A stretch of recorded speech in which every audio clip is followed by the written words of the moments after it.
जय श्री राम। श्रीमद् भगवत गीता के 8वें अध्याय का 25वां श्लोक। इस प्रकार वापस ने लौटने वालों के मार्ग का वर्णन करके अब जिस मार्ग से गए हुए साधक वापस लौटते हैं उसका वर्णन किया जाता है। धूमो रात्रि स्थिता कृष्णः षण्मासा दक्षिणायनम तत्र चांद्रमसम ज्योतिर्योगी प्राप्य निवर्तते। धूमो रात्रि स्थिता कृष्णः षण्मासा दक्षिणायनम तत्र चांद्रमसम ज्योतिर्योगी प्राप्य निवर्तते। अर्थात जिस मार्ग में धूमाभिमानी देवता हैं, रात्रि अभिमानी देवता हैं तथा कृष्ण पक्ष का अभिमानी देवता है और दक्षिणायन के 6 महीनों का अभिमानी देवता है, उस मार्ग में मरकर गया हुआ सकाम कर्म करने वाला योगी उपयुक्त देवताओं द्वारा क्रम से ले गया हुआ चंद्रमा की ज्योति को प्राप्त होकर स्वर्ग में अपने शुभ कर्मों का फल भोगकर वापस आता है। धूमः पद किस देवता का वाचक है, उसका स्वरूप कैसा है और कहाँ तक अधिकार है, क्या काम है? उत्तर है कि यहाँ धूम पद धूमाभिमानी देवता का अर्थात अंधकार के अभिमानी देवता का वाचक है। उसका स्वरूप अंधकारमय होता है। अग्नि अभिमानी देवता की भांति पृथ्वी के ऊपर समुद्र सहित समस्त देश में इसका भी अधिकार है तथा दक्षिणायन मार्ग से जाने वाले साधकों को रात्रि अभिमानी देवता के पास पहुंचा देना इसका काम है। दक्षिणायन मार्ग से जाने वाला जो साधक दिन में मर जाता है उसे यह दिन भर अपने अधिकार में रखकर रात्रि का आरंभ होते ही रात्रि अभिमानी देवता को सौंप देता है और जो रात्रि में मरता है उसे तुरंत ही रात्रि अभिमानी देवता के अधीन कर देता है। दूसरा प्रश्न है, रात्रि ही पद किसका वाचक है, उसका स्वरूप कैसा है, अधिकार कहाँ तक है और क्या काम है? उत्तर है, यहाँ रात्रि पद को भी रात्रि के अभिमानी देवता का ही वाचक समझना चाहिए। इसका स्वरूप अंधकारमय होता है। दिन के अभिमानी देवता की भांति इसका अधिकार भी जहाँ तक पृथ्वी लोक की सीमा है वहाँ तक है। भेद इतना ही है कि पृथ्वी लोक में जिस समय जहाँ दिन रहता है वहाँ दिन के अभिमानी देवता का अधिकार रहता है और जिस समय जहाँ रात्रि रहती है वहाँ रात्रि अभिमानी देवता का अधिकार रहता है। दक्षिणायन मार्ग से जाने वाले साधक को पृथ्वी लोक की सीमा से पार करके अंतरिक्ष में कृष्ण पक्ष के अभिमानी देवता के अधीन कर देना इसका काम है। यदि वह साधक शुक्ल पक्ष में मरता है तब तो उसे कृष्ण पक्ष आने तक अपने अधिकार में रखकर और यदि कृष्ण पक्ष में मरता है तो तुरंत ही अपने अधिकार से पार करके कृष्ण पक्ष अभिमानी देवता के अधीन कर देता है। अगला प्रश्न है, यहाँ कृष्ण है पद किसका वाचक है, उसका स्वरूप कैसा है, कहाँ तक अधिकार है और क्या काम है? उत्तर है, कृष्ण पक्ष अभिमानी देवता का वाचक यहाँ कृष्ण पद है। इसका स्वरूप भी अंधकारमय है। पृथ्वी मंडल की सीमा के बाहर अंतरिक्ष लोक में जहाँ तक 15 दिन का दिन और उतने ही समय की रात्रि होती है वहाँ तक इसका भी अधिकार है। भेद इतना ही है कि जिस समय जहाँ उस लोक में शुक्ल पक्ष रहता है वहाँ शुक्ल पक्ष अभिमानी देवता का अधिकार रहता है और जहाँ कृष्ण पक्ष रहता है वहाँ कृष्ण पक्ष अभिमानी देवता का अधिकार रहता है। दक्षिणायन मार्ग से स्वर्ग में जाने वाले साधकों को दक्षिणायन अभिमानी देवता के अधीन कर देना इसका काम है।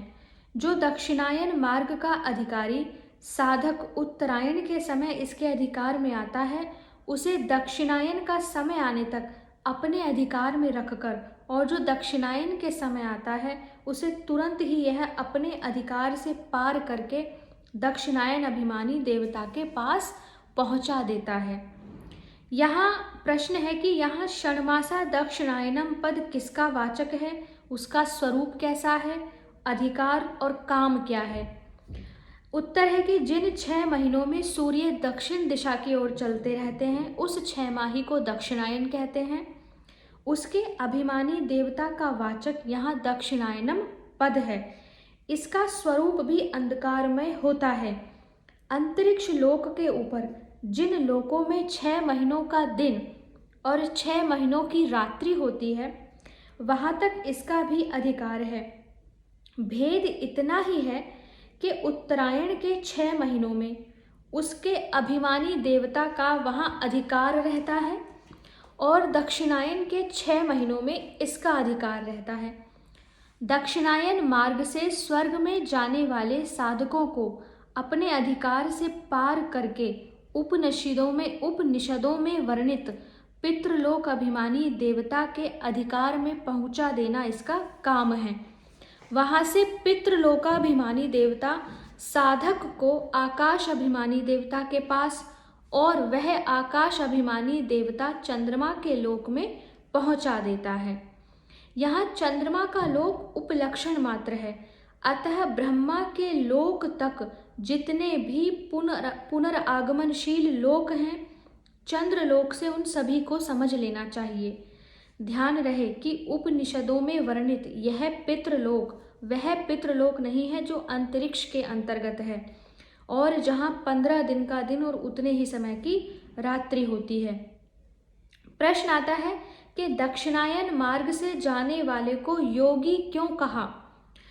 उत्तर है कि स्वर्ग आदि के लिए पुण्य कर्म करने वाला पुरुष भी अपनी ऐहिक भोगों की प्रवृत्ति का निरोध करता है। इस दृष्टि से उसे भी योगी कहना उचित है।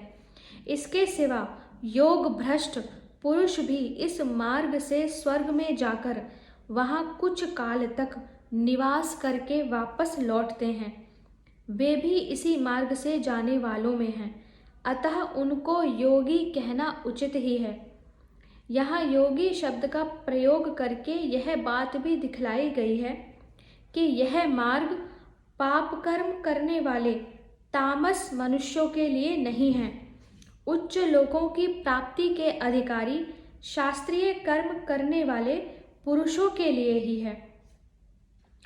प्रश्न है कि दक्षिणायन मार्ग से जाने वाले साधकों को प्राप्त होने वाली चंद्रमा की ज्योति क्या है और उसे प्राप्त होना क्या है।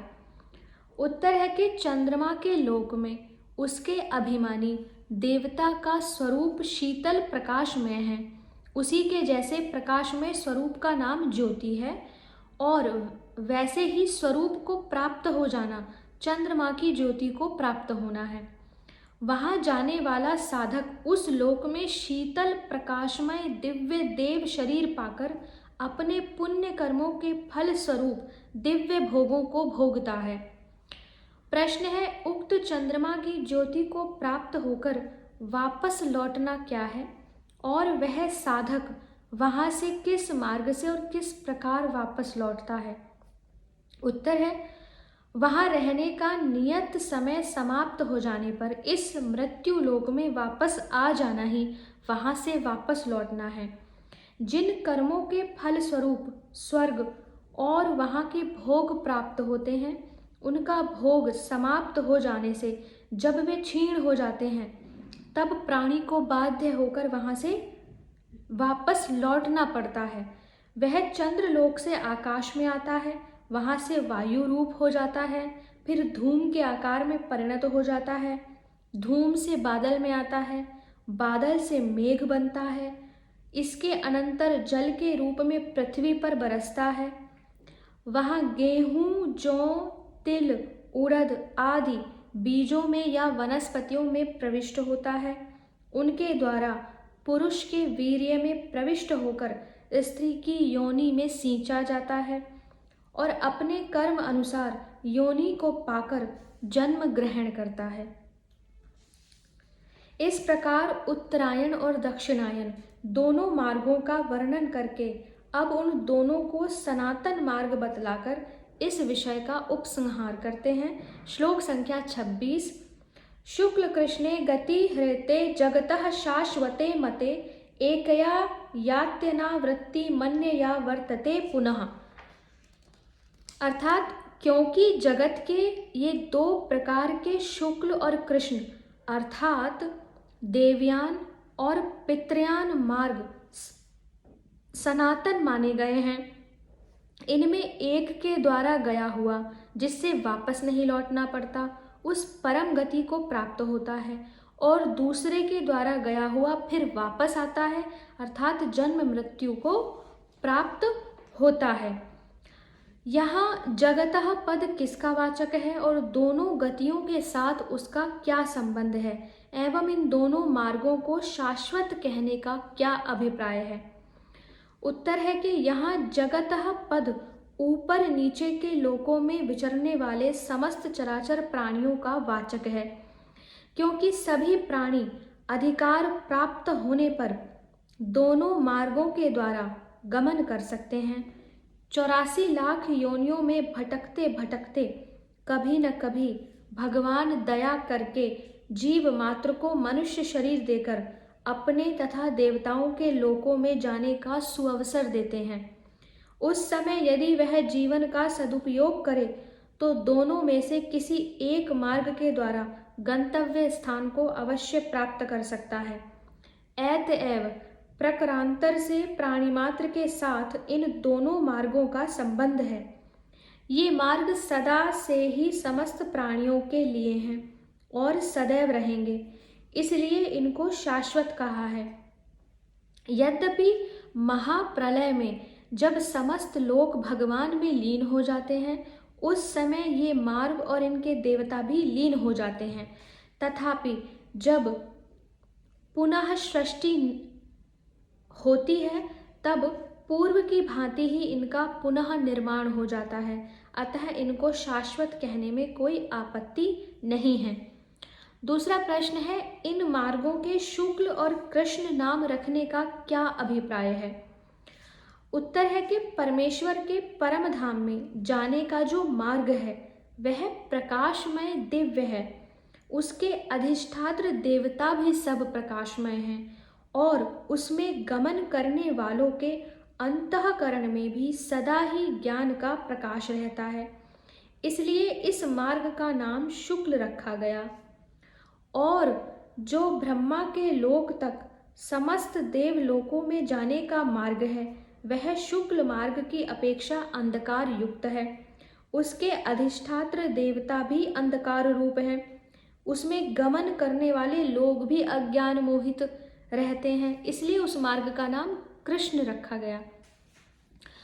प्रश्न है, अनावृत्ति शब्द किसका वाचक है और उसके प्रयोग का यहाँ क्या अभिप्राय है?